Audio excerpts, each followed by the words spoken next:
Welcome to our fourth Pet Connection Prime Time. This is our holiday edition. I have my Santa tie. We have some awesome stories and great holiday pet photos going into each commercial break. This is one of those special groups that Pet Connection has been honored to work with, the Puppy Rescue Mission. In Afghanistan in 2010, a dog named Sasha and two other dogs alerted American soldiers of a suicide bomber coming into the post. This saved all 50 troops. Unfortunately, Sasha did not make it as the bomb exploded before Americans could be killed. This heroic dog started an amazing legacy that continues to this day of saving dogs. We only bring over dogs that have bonded with a military member. We're not just bringing over dogs from the streets. There's a military member associated with the dog. Jen Lacoste, an adoption coordinator for the Puppy Rescue Mission, shares with us where these dogs come from. Anywhere our U.S. military is stationed is where our dogs can come from. We have a lot from Afghanistan, obviously, a lot from Turkey. There's some from Africa, Kuwait, Iraq, Romania, Qatar, Jordan. This can be extremely expensive to save these dogs and cats. Fundraising is so important. We fundraise like crazy. We do auctions, we've held events, fundraising, donations. That is how we make a living and get these dogs where they need to be. We don't have a facility stateside, so we are on social media. We do have donation portals. If somebody wants to set up a reoccurring donation, a one-time donation, anything helps. It's amazing how networking can compel someone to help. You shared a post. We were looking to start fostering with an organization, came across the post. My husband is former military, and I think it kind of spoke to him a little bit. So we submitted an application to foster, got approved, and we had our first dog in December of 16. Megan Paseglia fell in love from a simple post on Pet Connection and filling out an application. They're such fur balls. They were so cute. And also just to know that there's plenty of dogs I could have rescued here in the States. I know that, and we heard that a lot. But to also know that they were rescued by these servicemen and they did something to make these servicemen feel better, even if it was for an hour or a night or a month. Arriving in JFK from Turkey, something as simple as grass was amazing. The best moment was when we got them back here in the States. They first got out of their crate and they felt grass for the first time, and because they lived in an outdoor kennel in dirt, and they just flopped on the grass. We couldn't get them up forever. We were dragging them, come on, we have to go inside. Nope, they loved grass. They just touched each other, laid in the grass. It was the sweetest thing. At 6 months old, their babies were only 30 to 40 pounds. Little did they know they would keep growing. We looked up Anatolian Shepherds when they said that was part of the mix, and we said, okay, but they're mixed. Okay, no. Then they kept growing, and then at about 3, they filled out this way. And then the house is just their playland. That's just how it goes. Now named Tucker and Murray, these gentle giants love everyone. There's just things that they know that we never could have taught them. Like, we have tons of children in our neighborhood, and with very little experience with children where they came from, they're so submissive, they'll flop over the kids, climb all over their bellies, and they have contests of which one they like more. They'll line up at the back door and say, "Can we pet Tucker and Murray?" It's the cutest thing. International adoption is not as difficult as it may seem. The legwork it's not on our end. It's really not. I mean, you fill out an application just like you would here, and a lot of the legwork is done by Puppy Rescue Mission. They do all of the hard work, and you just wait for your call and they send you pictures. It's no different, I think, than here. You might wait a little bit longer, but it's no extra legwork on the adopter. Helping pets and service people can be so rewarding. The stories are so touching, listening to them and what these dogs and cats have helped them go through in their transition back home, and just being a small part of making that happen is pretty amazing. Over the past 11 years, over 3,500 dogs have been saved and have made their way to the U.S. from over 50 countries.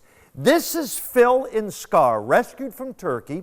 We posted them on Pet Connection and were adopted by Kathy Gomes from Queensbury. They are truly loved and have been spoiled now for 4 years. Another PRM success story. The next rescue group is unbelievable. 10 years of rescuing dogs in Puerto Rico. We've actually had many on Pet Connection over the years. The founder of the Sato Project, Chrissy Beckles, was horrified at what she saw. Up to 500,000 stray dogs walking the streets of Puerto Rico.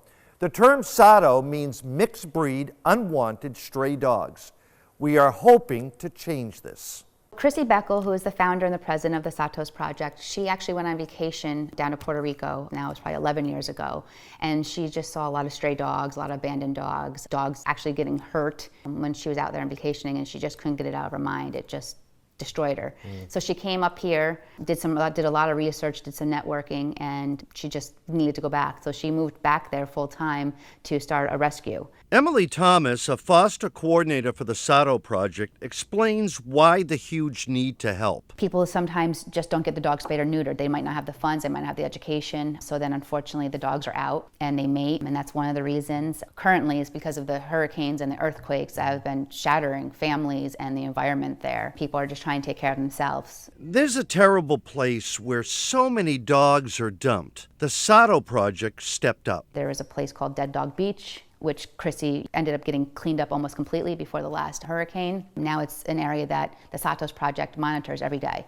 So that's where a lot of our rescue dogs do come from, is Dead Dog Beach, where people unfortunately would just dump their dogs off when they didn't want them anymore. Shelters in Puerto Rico just can't handle all the strays. They're supposed to be mandated to have them in every county, but unfortunately they don't. They're overrun, like a lot of our shelters here, but unfortunately they euthanize about 94 to 96% of the dogs that they have. And we have taken dogs from shelters there to rescue and bring up to the mainland. The dogs that are rescued are totally vetted. Then they make their trip to New York and New Jersey, where they meet their foster homes and their new families. It's an exciting time. So many dogs finding their way across the Northeast from Puerto Rico. Even if you can't adopt, how can you help the Sato Project? A monetary donation is fantastic and go to a plethora of ways to help. But even on Amazon, we have an Amazon wish list. We also ask for leashes and collars and safety clips, because we do supply all our adopters and our fosters with the leash and the collar. So there are a bunch of different ways. You can sponsor dogs as well. Lisa Cannon from Malta was able to find her baby from the Sato Project. I saw a dog on your webpage, on the Pet Connection webpage, and I applied to adopt that particular dog. And after talking to the rescue group, we realized we weren't a good fit, but that was okay.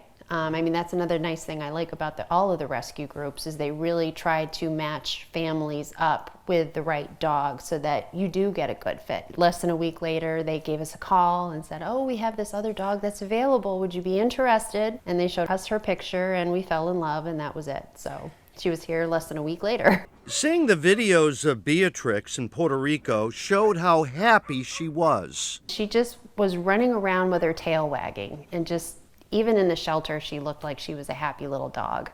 So that was really why we kind of fell in love with her. And then when we got her, she just kind of pranced around and was just so dainty. We're like, she's not a Beatrix, she's like a little flower. So that's how we came up with Daisy. In just 6 months, she has come so far. Oh, she's definitely more outgoing than she was when she first got here. She's a little timid when she first meets people. I will say this, within 24 hours, she was wrestling on the floor with my other 2 rescue dogs. It really was love at first sight. She was just so adorable. I mean, she's just been a love. These dogs are so loving, they're so sweet. You're not going to regret adopting.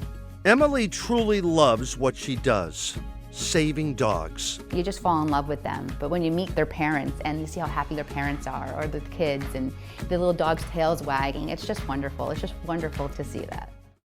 Puerto Rico has been devastated by hurricanes and earthquakes. This means more strays and unwanted pets. The Sato Project continues its mission.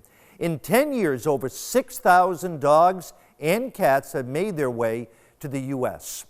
Up next, the Columbia Green Humane Society, a truly amazing success story.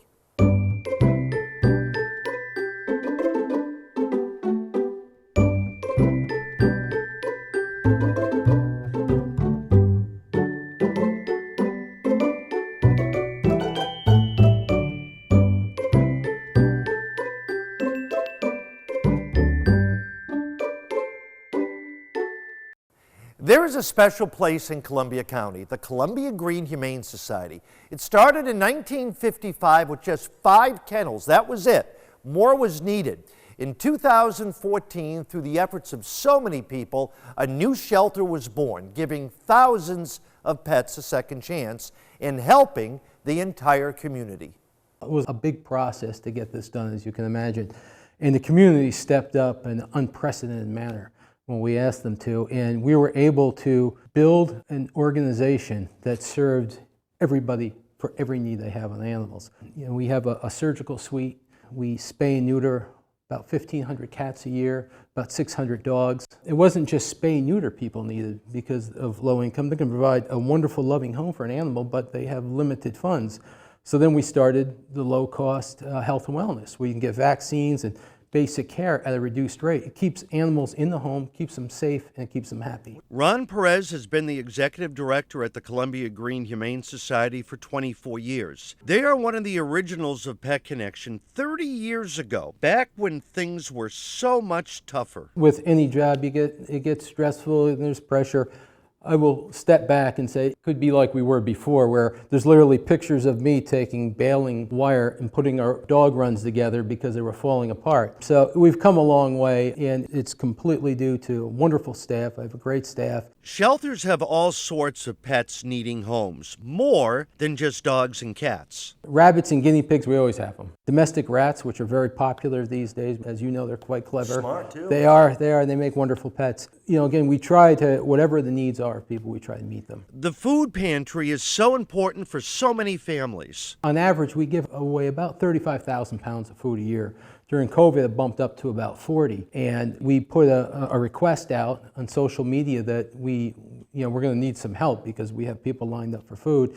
And it was amazing how the community, people were mailing stuff to us from Chewy, from Amazon. Animal abuse continues to be so important in a shelter's work. Call 911 if you see something happening to an animal. Almost all the police departments now are going through cruelty training.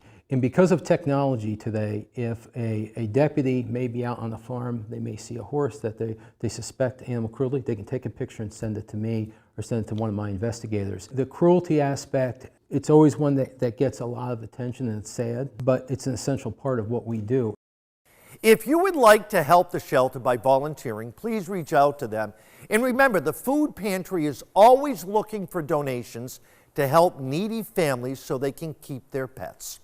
Up next, the holidays are fun and exciting, but there are so many hidden dangers for our pets.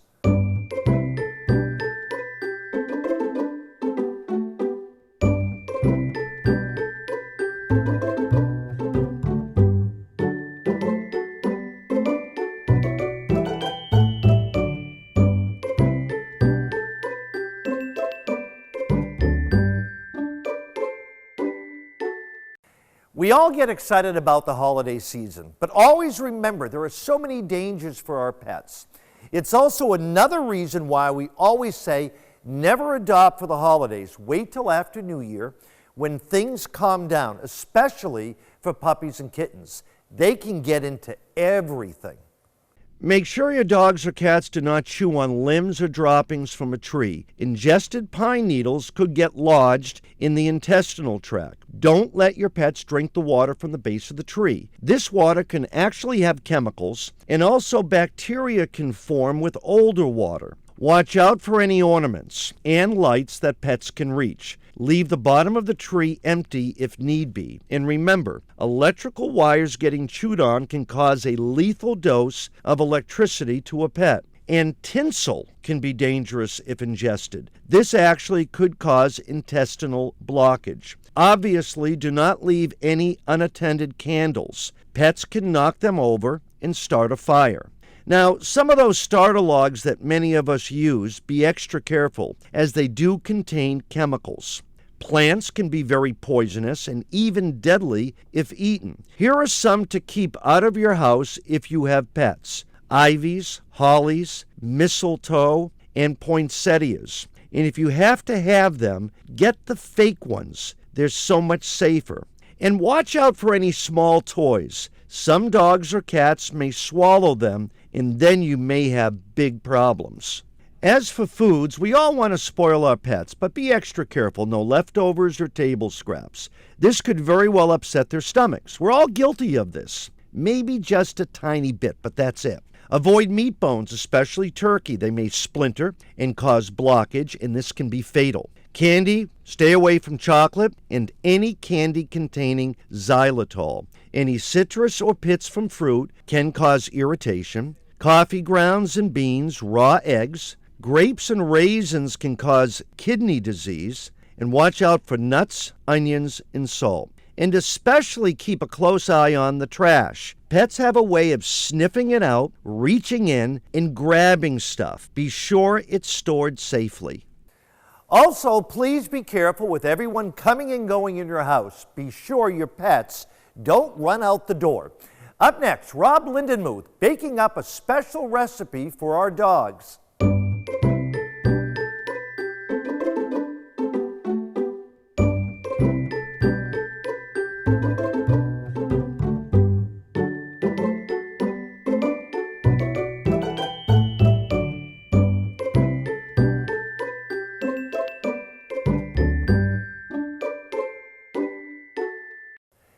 This will be fun. As many of you know, Rob Lindenmuth loves dogs and loves baking.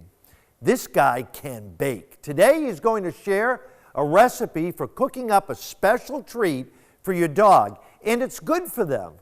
Hey there, Cap. Yeah, many people do some holiday baking this time of year for themselves, but many also have four-legged friends, so why not make some dog or cat-friendly treats this time of year? We're going to be making peanut butter and pumpkin dog treats today. Now, you first want to start with your oven preheated to 350. The ingredients that we're going to be using are whole wheat flour, peanut butter, pumpkin puree, no spices included, and 2 raw eggs. Now we're going to start to mix things together and get this going.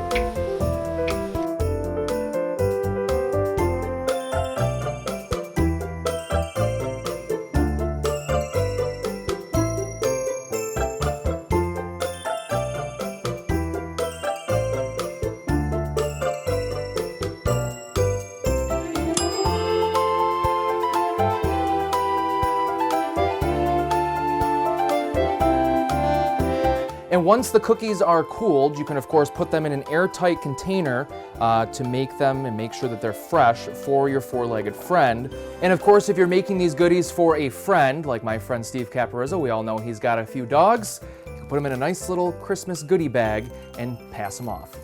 Rob, thank you very much. I can't wait to share these with my dog when I get home. When we come back, we'll wrap up the show, and we might just have a special visitor stopping in.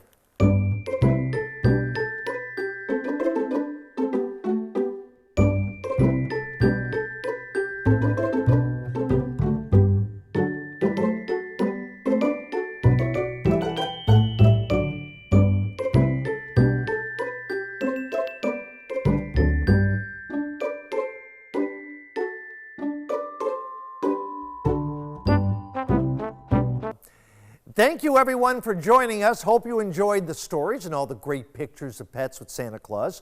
For more information on the stories, you can go to our website, click on the Community tab, and go to Pet Connection Prime Time.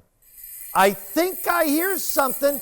Here he comes, Santa Claus. How are you, Santa? Hey. Hi, everybody. Merry Christmas. Santa, you're a pet lover, I right? am a pet lover, and I have 9 beautiful reindeer to take care of at all times. Well, you got Rudolph, right? I love them. Rudolph is #1. Now, you love dogs and cats, Yes, too. I do. I love them all, the big and the short and the tall. Santa, thank you. I hope you get some snow for Christmas. We're going to get snow, and you're not getting cold this year. I've been a good boy? You've been a good boy. Santa, thank you very much for stopping by. I know you have to get back up to the North Yes, Pole. I do. It's cold up Yes, there. it is. Brr, All right, Santa. All Bye, right, you everybody. guys. Merry Christmas. Merry Christmas. Happy holidays.